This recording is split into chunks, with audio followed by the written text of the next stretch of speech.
If you've watched the previous two videos in this series, you may suspect I'm up to something having to do with the entire glandular, hormonal, or endocrine system. And I am up to something. What I want to get across is the importance of seeing the systems view of the body and how these parts work together.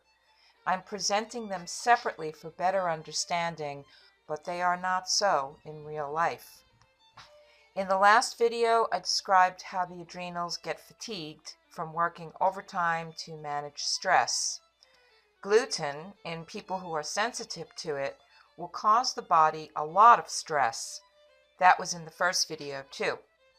In this video, I'm going to talk about the thyroid and its hormones, as well as the part that blood sugar levels play in gluten sensitivity and adrenal fatigue.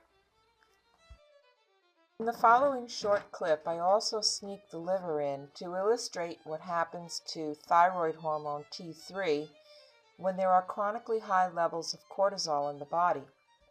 You'll see that cortisol replaces T3 in the cells. T3's job basically is to give signals to certain cells to perform a function, but under certain conditions is prevented from doing its job. The second clip is a preamble to the explanation which follows at the end of this video, where I'll be tying it all together. If you suspect you have a thyroid problem, I hope these short videos will give you some clear and valuable information. High cortisol levels, gluten sensitivity, a sluggish liver, and wide fluctuations in blood sugar, explained at the end, all contribute to thyroid problems, as you will be able to see in the clips.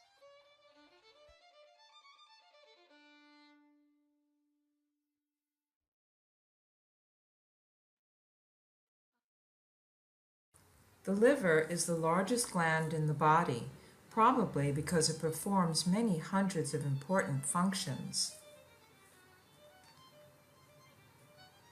One of its jobs is to convert T4 to T3, the active thyroid hormone, responsible for regulating our metabolism, our body temperature, and our energy.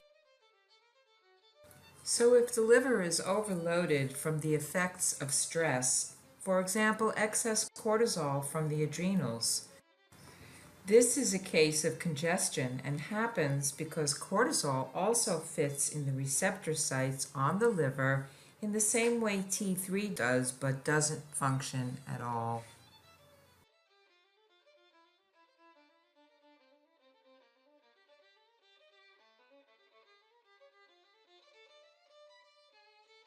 The thyroid gland is composed of two lobes that bestride the windpipe in front of the neck.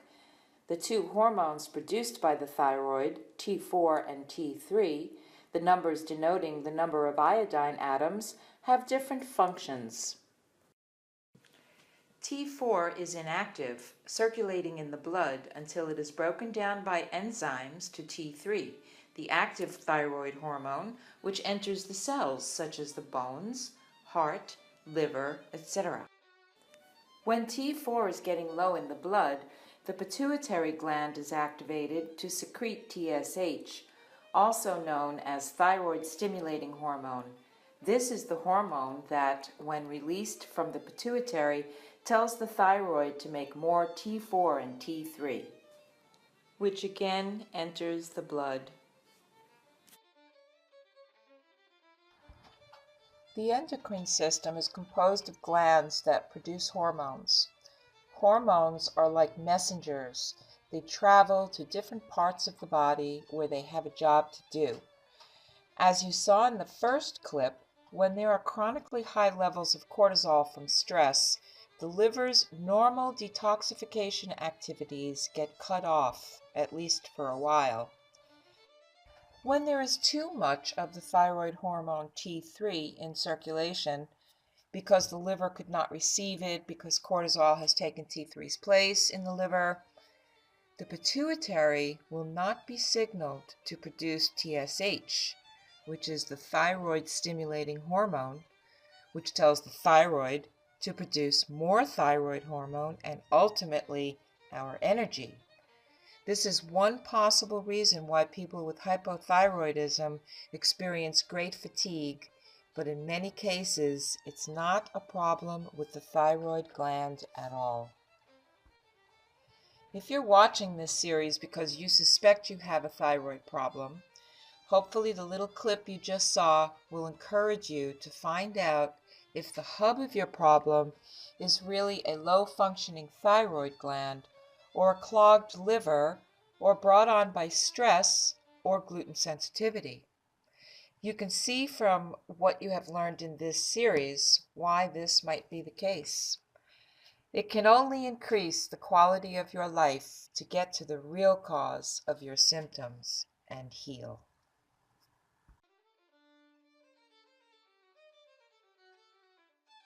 One sound piece of advice I can give you that hardly anyone can argue is to limit or eliminate completely highly processed foodstuffs. I only half-kiddingly call processed food pre-digested food, since it doesn't take much for your body to turn a refined, highly processed product into sugar. In fact, all carbohydrates are also turned into sugar. And we know stress and cortisol raise blood sugar. If you're gluten sensitive, this adds more stress, and as we learned in the last video, creates more cortisol production, raising blood sugar, and enter insulin, the fat hormone. Insulin's job is to transport the sugar that's in circulation in the blood to the body tissues and organs for their energy needs.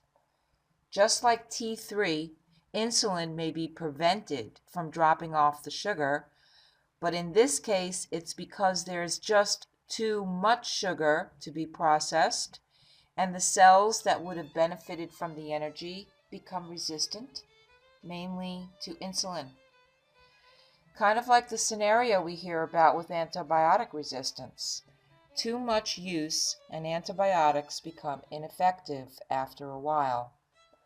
The final blow happens when insulin, having no place to go, travels to the liver where it is turned into fat and stored. High cortisol levels contribute to fat around the belly, and thyroid hormone depletion from chronic stress all work to ensure we feel physically tired and mentally foggy all the time. If you have been struggling with weight, fatigue, brain fog, and inflammation, and you've watched the 3 videos so far in this series, you might be feeling a sense of hope. Knowledge is power. In the next video, I discuss what cravings are and why they are so strong. If you've ever gone on a weight loss diet, you know that when you get a craving, it's a battle, and the craving usually wins. Not anymore, now that we are beginning to get the picture. Thanks for joining me. Catch you later.